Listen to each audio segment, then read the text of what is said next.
Hi guys, we are back and we are going to talk about numbers. yes, we love numbers. All kinds of numbers. So far you have heard us talk about fractions and decimals, percents, scientific notation, square roots, all kinds of numbers. So now all of that is going to come together and we're going to do two things with all those different kinds of numbers.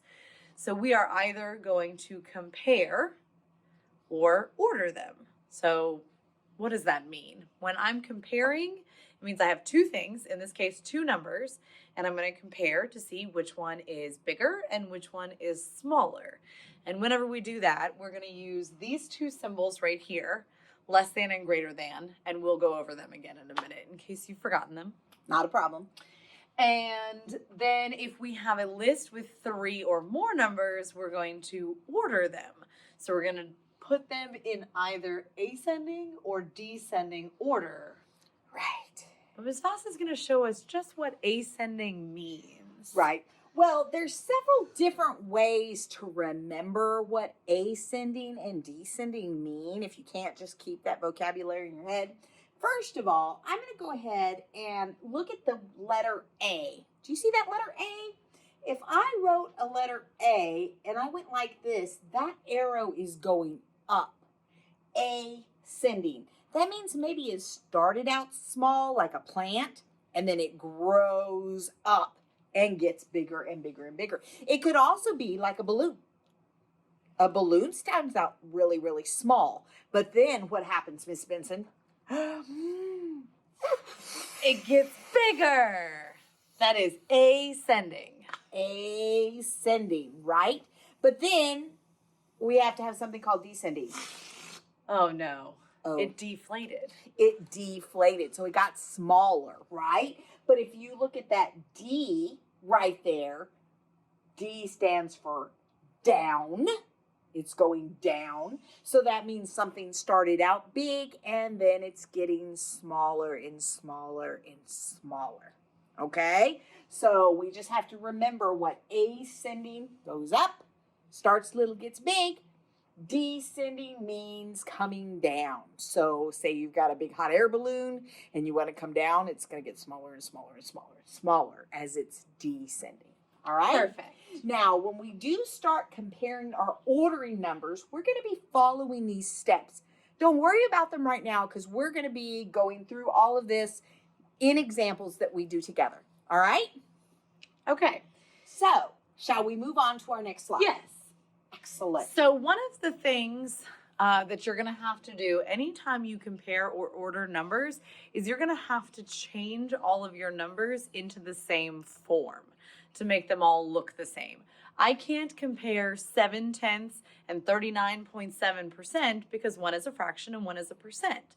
So I've got to make everything look the same, and we practiced this before. So all we're going to do is we're going to change our numbers to percents. And if you've forgotten how, this is just a quick reminder. Right. So if you have the fraction 1/2, you do 1 divided by 2, and it gives you the decimal. And then if you have a decimal, you multiply it by 100, and that will change it to a percent. Please use Desmos to do this. We know that a lot of you, when you're changing decimals to percent, you might just count, which is fine, except that sometimes, because we're all human, we make mistakes. So the way we prefer to do it is we would prefer to put in 0.5 into Desmos, multiply it by 100, and then we're going to end up with 50%. All righty now. So what we're going to do is we're going to compare these two numbers. But the first thing we have to look at is what types of numbers are they? So I'm going to look at the first one. It says 250%. That little symbol means percent. The second number is a decimal. Can we compare percents and decimals like that, Miss Benson, or do we have to do something first? We cannot compare them when they are different. Right. So, like we were saying a minute ago, the first thing we have to do is we have to make them the same form. Right. So we're going to make them both into percents, which is very easy for this one because you already said it's already a percent. We don't have to do anything to it. It has a percent symbol, so it's already a percent. But that next one is a decimal. Right. So I'm going to start by putting that in Desmos. 0.345.